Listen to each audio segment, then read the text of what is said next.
August is here. Well, this week we're continuing in the unit that we started last week called Elijah, Living Outside the Comfort Zone. The second lesson is titled Serve with Trust out of 1 Kings 17, verses 7 through 16. So go ahead and be finding that as we look through this passage together. Now, the point of this lesson is that service to God should be fueled by trust in Him. Well, this story will unfold each week almost like a weekly soap opera. When we left Elijah last week, he was hiding out in the wilderness or the desert from King Ahab and his wife Jezebel. And as we look at the first set of verses in our text this week, verses 7 through 12, we see that the wadi that Elijah had been drinking out of in the desert had dried up. Now remember, a wadi is that dry creek bed that only contains water during the rainy season. But why did it dry up? Remember what Elijah told Ahab and Jezebel in last week's lesson? It wasn't going to rain and not even be any dew on the ground until the Lord told Elijah to say it was so. So the drought was on. Well, verse 8 tells us that the Lord spoke to Elijah and told him to get up and go to Zarephath in Sidon. Does that sound familiar? Well, it should. In last week's lesson, we learned that this was the area that Jezebel was from, and her dad was king of that area. This was an area very heavy in Baal worship. In fact, her father's name was Baal, meaning Baal with him. This time he didn't use an unclean bird to feed Elijah, but he was going to use a widow in Zarephath. Now let's remember that the Jewish culture at that time, in the hierarchy of people, men held more importance than women, and Jews were far superior to Gentiles. So it would seem that a Gentile woman was pretty far down on the pecking order of importance of that day. And there again, God so often uses the unlikely to accomplish His purposes.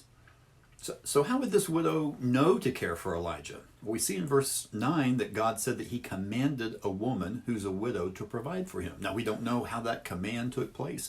Was this a vision? Was it maybe just some overwhelming sense from God's Spirit? We really don't know that. So as the story continues, Elijah gets up and goes to Zarephath. He trusts that God is going to come through with this unnamed widow and provide for him. So he gets to the city gate and he sees a widow, this woman gathering some wood. Elijah asked for some water and then for some bread. Now she can provide the water, but not the bread. In fact, she said all she has is a little bit of flour and a little bit of oil. She was going to prepare a little bit of bread for her and her son to eat as their last meal, then they were going to die. Again, God is using the most unlikely person to accomplish His purpose. An impoverished widow with no means of support, no food, was the person whom God was going to use to take care of Elijah? Unlikely? Yes, but not impossible. So as we continue looking at verses 13 and 14, Elijah tells the widow to go and make the bread, but first bring him a small loaf, then make her some and for her son. On the surface, this sounds a little bit selfish, doesn't it? He just met this woman and he wants her to go against her motherly instincts of caring for her child by first giving him the first loaf of bread.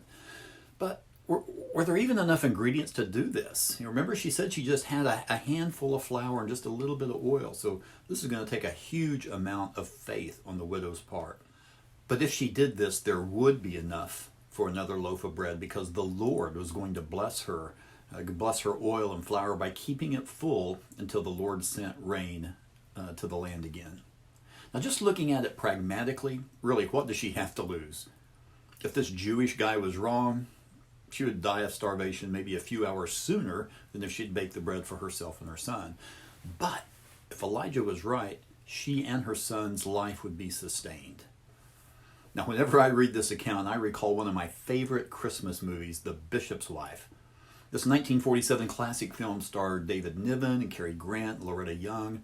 And in one scene, the angel Dudley, played by Cary Grant, makes the professor's sherry bottle self-filling. It never ran out.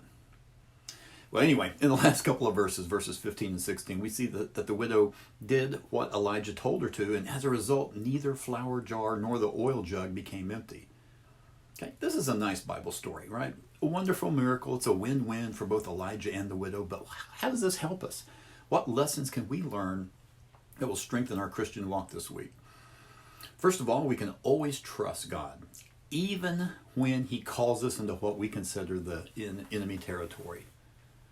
Also, God often uses the unlikely to accomplish his purposes. We've said this several times. Whether that's the unclean bird, like a raven, or a Gentile widow living in a pagan country, God can use whomever and whatever he chooses.